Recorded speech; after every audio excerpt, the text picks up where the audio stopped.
Erickson on a pitch count today? No, he wasn't. Okay. He wasn't. We just felt like had plenty of guys down there and just wanted to go to them. And really proud of the way John came in, threw the ball. I don't think his line really shows how he threw the ball. I thought he threw the ball pretty good. Dane did too, and Freeman and Beater, all those guys came in and executed pitches. Is Erickson like 100%, or is he still? I think he's, when your back hurts, I think you think you're 100%, but you're probably not. Anybody that's ever had a anything like that, you can get your body in a position with adrenaline where you feel like it is, but you're probably not. So, whatever that means. You mentioned. I'm sorry, follow up on that. Was that also a case of he had retired like 7 of the first 8 batters he faced, but when that inning got long, you don't want to throw a whole bunch of pitches in one inning? Yeah, absolutely. I mean, it really at some point in the inning becomes a matchup deal. I mean, you got guys on base, and you feel like you got some really good arms down there, and to get out of it, you feel like you need to go. There's guys down there we hadn't thrown, and so. It works out good on both sides of it. I think if you go out and play clean, if that's what you call it, pick the ball up and throw it, I mean, he might last a little longer. And so we kind of put him in a bind.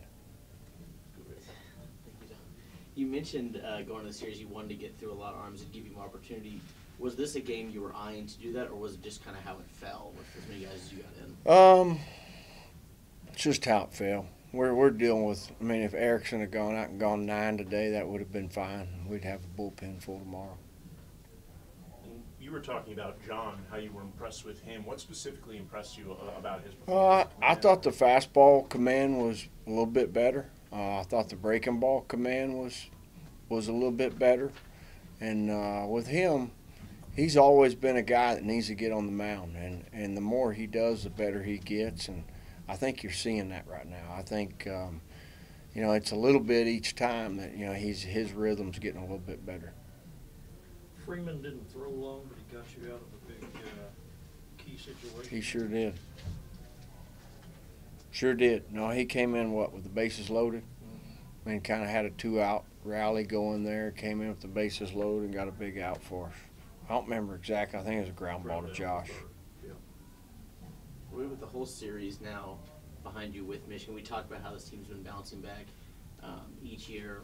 After Texas last week, and were you happy just with looking back at the overall series with him? Were you happy with everything you saw, or how'd you feel? As far as Michigan goes, I felt like we faced 3 really good arms, and the bullpen guy they brought in today, Weiss, really good arm.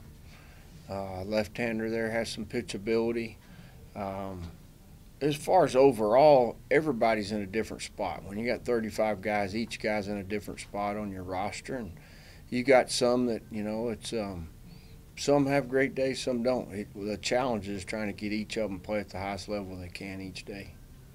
Now I think that's constant. I mean, you're always trying to find that. How about from the standpoint of beating sweeping a program that has good tradition and and a ranking, and as you said, good talent, and do you think I think it's you're also from an RPI standpoint? Oh, I think that team will they'll contend for the Big Ten title, I would think. So that's going to help from an RPI standpoint, from a fan standpoint, from a kid growing up standpoint. I mean, we all grew up watching a little bit of Michigan football with some of those guys they've had over the years, and so that's cool. I mean, we had a great crowd today.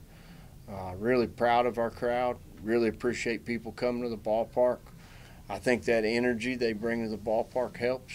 Raider power got going a little bit today, and man, not mistaken, it's 4-1 at one time, and so that's a big part. Our guys feed off that, and we appreciate people showing up to the ballpark.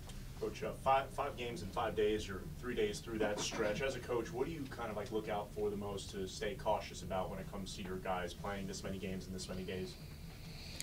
Oh, let's see. As far as cautious goes, I think really just got to move on to the next day. You can enjoy it tonight and wake up tomorrow, your feet hit the floor, need to be right where they are and get ready to go. And we kind of gave them the analogy, a big league team that wins the series. I mean, they eat dinner, they go get on a plane and get ready to go the next day. And it's a good learning time for these guys as far as that goes. And I would tell you that most of the guys, I mean, I would say of our 35 men, most of them really enjoy playing each day. So we shouldn't have any problems as far as getting them ready to go. You mentioned being down 4-1 early, like even though you guys were in the hole. How much did Cody bring with that early home run that even though you guys were down, you score a couple runs, and because of that early one, you guys are right back in it, and even though it's kind of sort of he keeps you around? Well, it is a big swing because what it does, it adds some pitches to the inning. You know, at some point we got in their bullpen. That was part of it. When you have good at-bats through a game and you're seeing pitches, you're trying to get to the bullpen. And so there were some at-bats there where guys didn't hit home runs that were part of that. Josh's was a big one. Put you within one, obviously.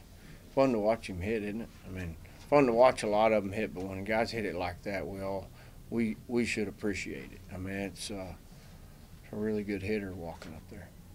Speaking of that, he went an unusually long time before he hit a home run this season. Why do you think that was?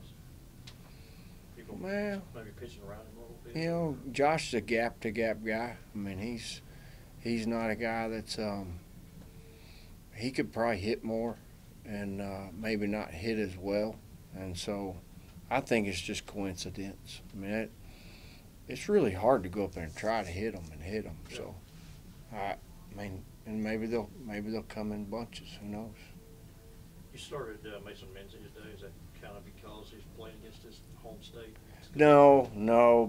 Really been wanting to get Mason back there. He can really catch and throw. Really receives well. Really nice target to throw to. And I mentioned this before. You know, he just, there's a learning curve there for young catchers too. You know, some of the stuff that happens in college baseball, that location and signs and stuff, he's just now getting up to speed with all of it.